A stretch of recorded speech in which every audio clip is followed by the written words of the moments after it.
Boa tarde, pessoal. Eu sou Diego, eu sou enfermeiro de formação, graduado pela Universidade URI Santiago e fiz residência multiprofissional em saúde da família, Unijuí Fundação Municipal de Saúde em Santa Rosa.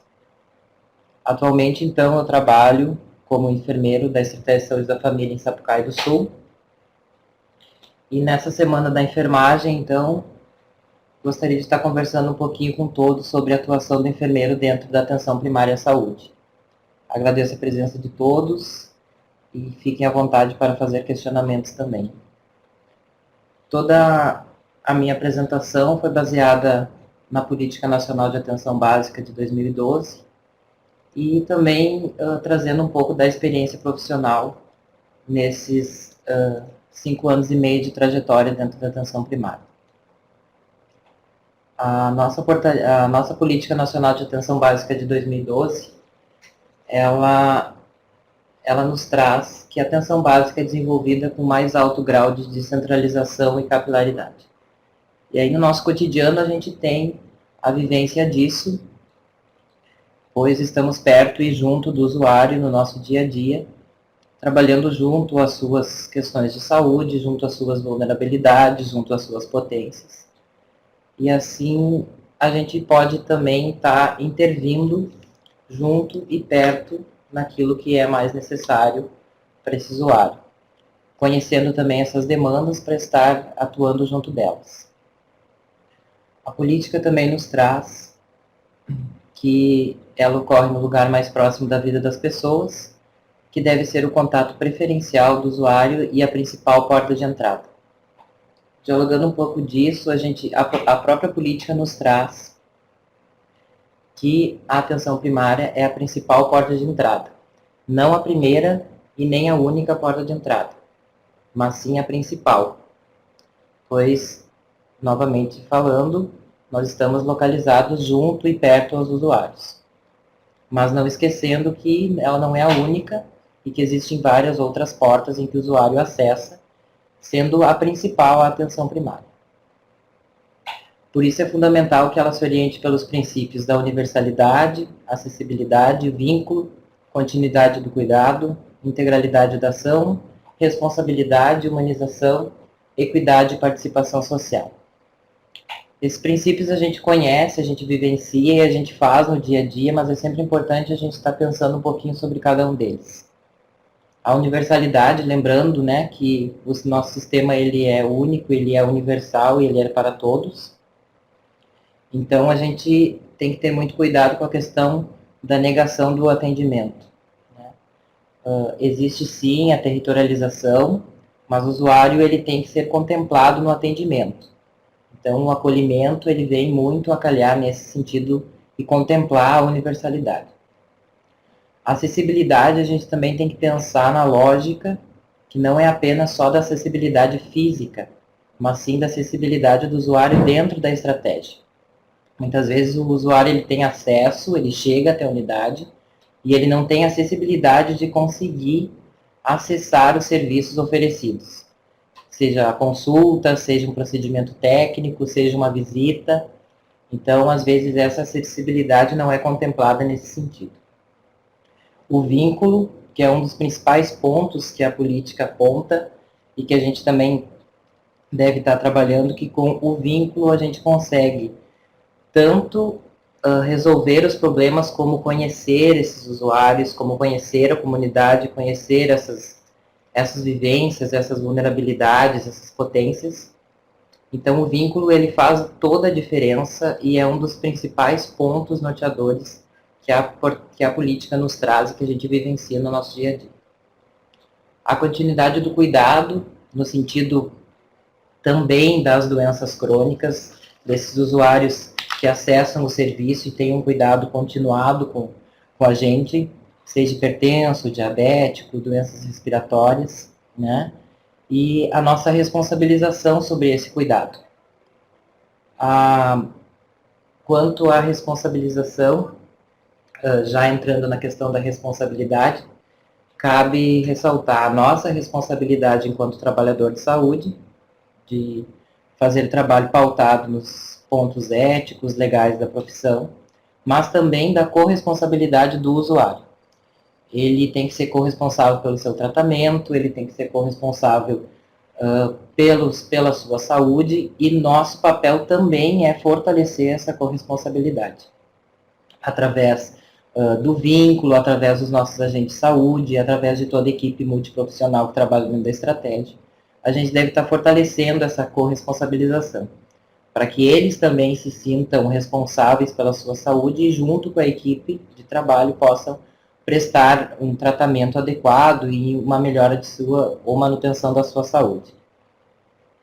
A humanização vem no sentido de humanizar processos de trabalho e não necessariamente pessoas, né? Mas a humanização vem para nos trazer pontos a se pensar e qualificar a nossa prática profissional, seja através do acolhimento, na questão dos próprios planos terapêuticos singulares, genogramas e ecomapas, no sentido de promover uma atenção e uma atuação mais qualificada para os usuários, qualificando a nossa prática, não sendo uma prática repetitiva, e sim uma prática qualificada e multiprofissional.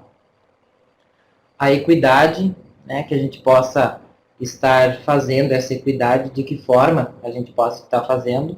Uma das formas, eu reforço, é o acolhimento, e a participação social, que é o objetivo do nosso trabalho sempre, que é estar envolvendo o usuário também nas decisões e nas tomadas de decisões da estratégia e do processo de trabalho. Continuando, então, trazendo um pouco sobre as atribuições do enfermeiro que a própria política nos traz. Realizar atenção à saúde dos indivíduos e famílias cadastrados nas equipes, quando indicado ou necessário no domicílio e nos demais espaços comunitários, como escolas e associações. Em todas as fases de desenvolvimento humano, infância, adolescência, idade adulta e terceira idade. Então, é só colocar em pauta aquilo que a gente já realiza no nosso dia a dia, né, que é realizar a atenção em todos os ciclos de vida.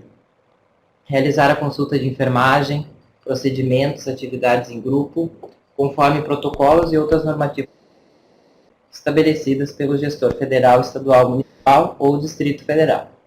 Observadas as disposições legais da profissão, solicitar exames complementares, prescrever medicações e encaminhar, quando necessário, usuários a outros serviços. Então, a política ela nos traz como registro que nós somos amparados para estar qualificando a nossa prática através da consulta de enfermagem. Então, sim, nós somos respaldados para realizar as consultas, fazer a solicitação de exames, prescrever medicações, lembrando que temos que ter protocolo também que nos ampare e que esse protocolo seja de conhecimento também do nosso órgão fiscalizador, o COREA. Realizar atividades programadas de atenção à demanda espontânea, está grifado porque o próximo slide nos traz um pouco sobre isso. Planejar, gerenciar e avaliar as ações desenvolvidas pelos agentes comunitários de saúde, em conjunto com os outros membros da equipe. Então, sim, é de nossa responsabilidade coordenar, avaliar, planejar, pensar junto aos agentes comunitários, mas não é exclusiva nossa. A gente também tem que pensar em envolver os outros membros da equipe no cuidado e no olhar às ações do agente comunitário. Contribuir, participar, realizar atividade de educação permanente da equipe, de enfermagem dos outros membros também. A questão da coordenação da unidade de saúde, da organização das educações permanentes, das reuniões de equipe, das próprias reuniões de núcleo, de categoria profissional, qualificação dos processos que acontecem dentro da estratégia. Participar do gerenciamento dos insumos necessários para o adequado funcionamento ou da estratégia. A consulta de enfermagem, então, trazendo um pouquinho da lei, segundo a Lei 7.498 de 86, no artigo 11, privadamente, então, a consulta de enfermagem compreende um exercício legal da profissão, através da SAI, norteia e traz parâmetros para a realização. Então, a sistematização da assistência de enfermagem, ela vem para qualificar e para deixar mais claro e trazer pautado como fazer essa consulta de enfermagem. No nosso dia a dia, a gente acaba muito fazendo, né, a SAI, e às vezes não se dando conta do quanto isso já está incorporado no nosso processo. A implementação de cuidados passou a ser obrigatória nas instituições de saúde em agosto de 2002, através da Resolução 272 de 2002, do nosso Conselho Federal de Enfermagem. O artigo 2º nos traz que a implementação da SAI deve ocorrer em toda a instituição de saúde pública e privada, e esse instrumento proporciona não só uma melhora na qualidade da assistência, mas também uma maior autonomia ao enfermeiro e em suas ações um respaldo legal através do registro de enfermagem. A SAI, então, ela compreende as fases de histórico, entrevista e exame físico, diagnóstico, prescrição e implementação da assistência e evolução de enfermagem. Torna-se imprescindível que o enfermeiro esteja ciente de que essas ações são privativas, não havendo hipótese alguma podendo ser delegada a outros profissionais de saúde.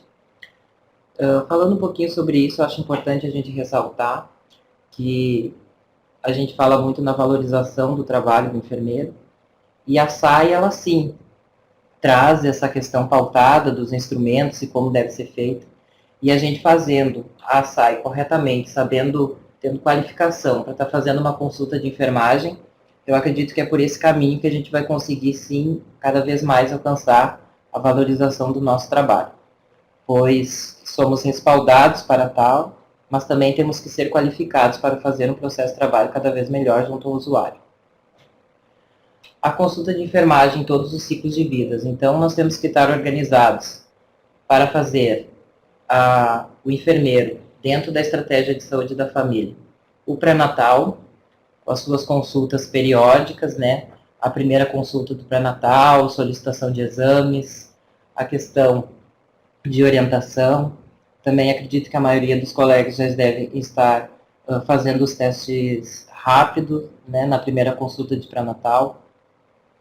Está acompanhando esse pré-natal juntamente com demais membros da equipe, não só a enfermagem, né, mas essa primeira consulta geralmente acaba sendo conosco.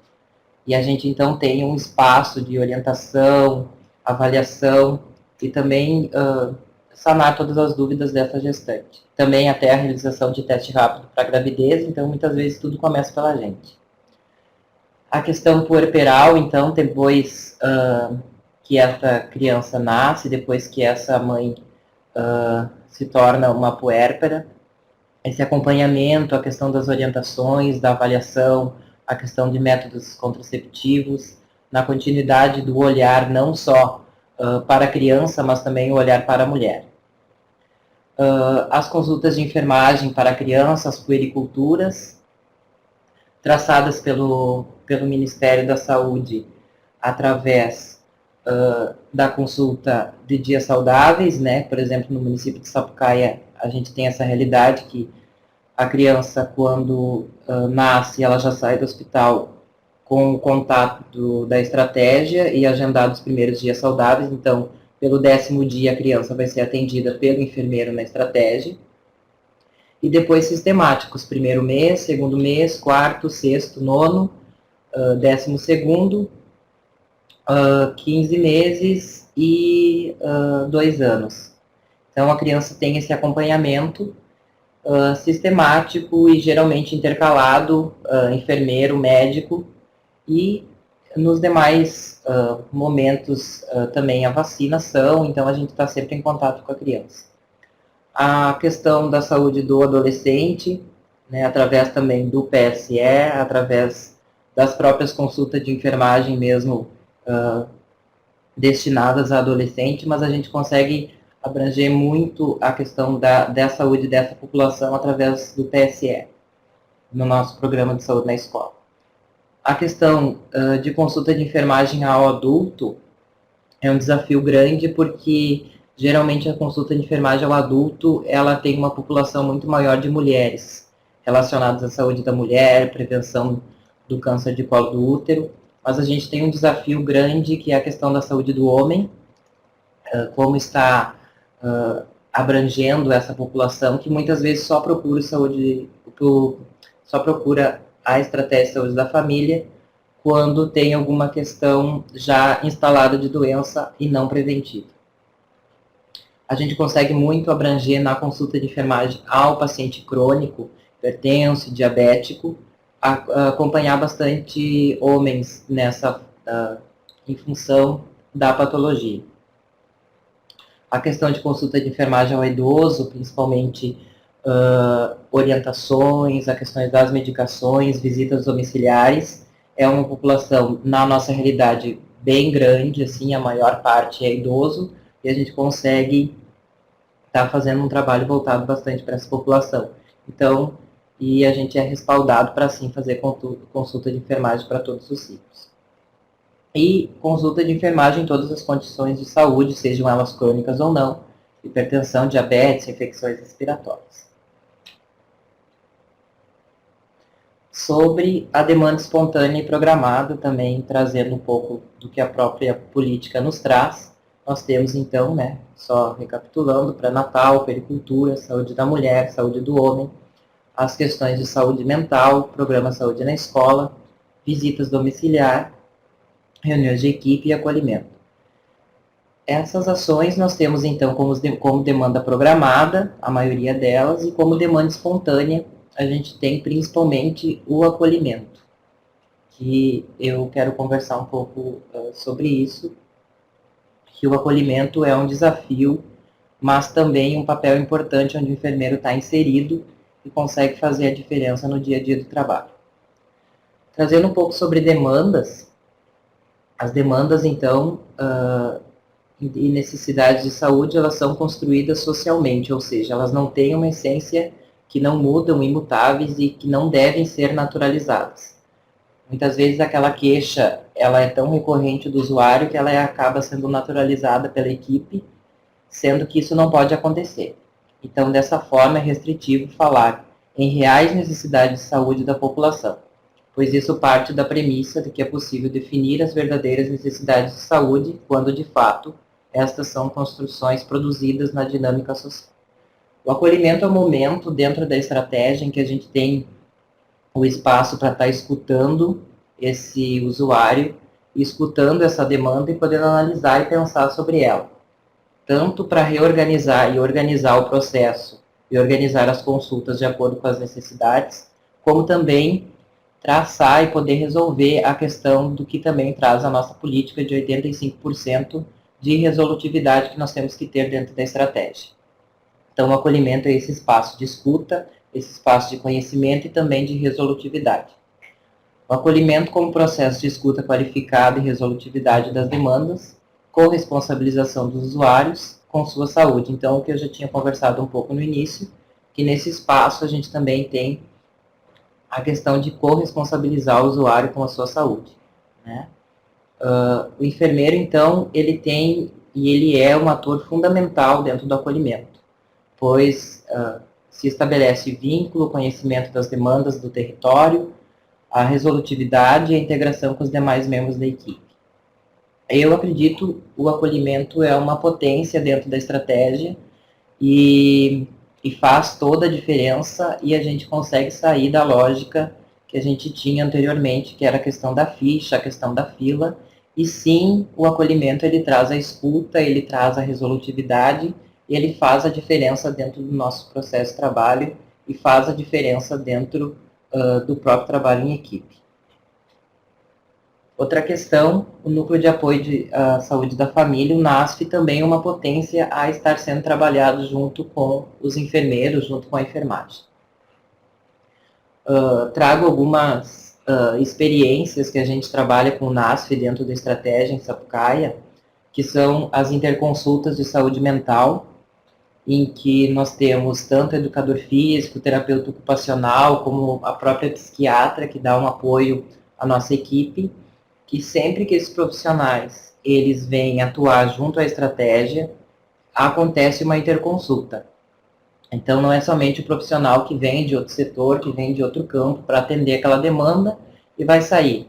Não, sempre tem ou o enfermeiro, ou o médico, ou alguém da equipe junto, atuando com essas, junto nessa consulta para dar continuidade ao trabalho. As interconsultas, elas são, têm um resultado muito bom, porque nós da estratégia já conhecemos a realidade daquela pessoa, então vem um outro olhar sobre aquela demanda e depois há a continuidade do trabalho, a continuidade do plano terapêutico que se estabeleceu junto com aquele usuário. Outra questão da educação em saúde, tanto dentro da equipe, como as reuniões, como matriciamento, os grupos. Nós temos dentro da estratégia grupos de atividade física, que são organizados por nós da equipe com matriciamento do NASF.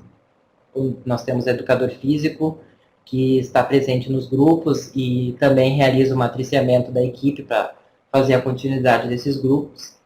E é muito bom, assim, porque no grupo a gente consegue colocar em prática a questão do vínculo, a questão da resolutividade dos problemas, a questão da aproximação do usuário para dentro da estratégia e também a participação dele dentro da estratégia. Mas tudo ocorre através do vínculo e do contato que se estabelece da educação em saúde junto com esse usuário. O matriciamento também ele vem como uma ferramenta importante e muito útil, pois tanto a saúde mental como o próprio NASF, né, ou Núcleo de Saúde Mental que vem fazer matriciamento, nos qualifica muito, né, porque a gente tem que estar em constante aprendizado, em constante atualização, e principalmente nesse sentido, assim, que são profissionais que não estão no dia a dia do trabalho da estratégia, então conseguem trazer um olhar diferenciado sobre aquela demanda e sobre essa população, e sim, junto consegue se estabelecer uma qualidade no atendimento prestado ao usuário. E a educação permanente de saúde dentro da equipe também, através das reuniões de equipe, ou seja, através das educações permanentes mesmo dentro da secretaria, ou, enfim, algum curso ou alguma qualificação que acontece dentro do município, é sim uma grande ferramenta que nos qualifica. Então, finalizando um pouquinho a fala e deixando depois aberto para quem quiser fazer perguntas, trago como considerações finais a questão da valorização dos profissionais, que sim, através da lei, através da política, nós somos respaldados para tal, mas também a gente tem que ter qualificação para isso e fazer um trabalho responsável. Então, muito da nossa valorização profissional depende muito do nosso trabalho, da forma como a gente trabalha, da forma como a gente enfrenta os problemas, da forma como a gente gerencia e coordena uma equipe, da forma como esse trabalho é multiprofissional. E sim, se tu faz um trabalho pautado na ética, tu faz um trabalho pautado na política, tu faz um trabalho pautado e centrado no usuário e dentro daquilo que o Ministério e daquilo que a equipe preconiza como principal e como fundamental, eu acredito que sim, a gente é e será sim valorizado. Mas a gente também tem que ter apoio municipal, a gente tem que ter apoio dos nossos gestores, a gente tem que ter apoio da secretaria onde a gente trabalha, senão a gente não consegue também sair do nosso microcampo de trabalho. Mas o usuário, estando satisfeito, tendo as suas demandas resolvidas, tendo um atendimento humanizado, tendo um atendimento com qualidade, principalmente esse usuário, com certeza, sim, valoriza o nosso trabalho. Então, a gente tem que olhar para de que forma a gente realiza a nossa atenção. Outra questão que eu queria ressaltar, a questão da resolutividade, que essa resolutividade de 85% é uma demanda muito grande, e de que forma a gente está lidando com essa demanda, de que forma que a gente está olhando sobre ela e de que forma a gente está resolvendo o problema dessa população. Então, eu trago sim a ferramenta do acolhimento como uma ferramenta importantíssima para a resolutividade dessas demandas. A questão da construção e implementação de protocolos é importante também que o município se organize para isso, para que a gente tenha um respaldo para estar realizando os nossos atendimentos com qualidade e que não seja médico dependente, que sim a gente possa ter a nossa autonomia naquilo que a gente é amparado por lei e que a gente possa estar realizando as nossas consultas de enfermagem com responsabilidade e que também possa colocar aquilo que nos é por lei. Então, os protocolos, as secretarias, os núcleos têm que estar organizados, a gente tem que ter protocolo para estar amparado por isso. E a importância do profissional de enfermagem, eu gosto muito, amo muito o que eu faço, acredito que a maioria dos colegas e todos que estão ouvindo essa web palestra também gostam muito de ser enfermeiros, e, a nossa importância dentro da estratégia, ela é muito grande. A gente tem uma responsabilidade muito grande, mas a gente não faz um trabalho sozinho. A gente sim precisa da equipe multi, da equipe de trabalho, para estar fazendo um trabalho mais qualificado. Mas dificilmente sem os enfermeiros não vai acontecer um trabalho com tanta qualidade, porque sim dependemos um dos outros, mas somos sim muito importantes, e eu acho que a valorização começa também pela gente, quando a gente se sente valorizado por nós mesmos e sabemos e compreendemos a nossa importância. Então eu quero deixar um parabéns muito grande para todos os colegas enfermeiros e enfermeiras pelo dia 12 de maio e pela Semana da Enfermagem, e dizer que é muito bom estar aqui conversando um pouco sobre a minha experiência e sobre o nosso papel dentro da estratégia de saúde da família. Fico muito feliz por estar aqui nesse diálogo, agradeço a presença de todos e me coloco à disposição, então, através do chat, quem quiser fazer algum questionamento. Então, algumas referências, o meu muito obrigado e o meu contato.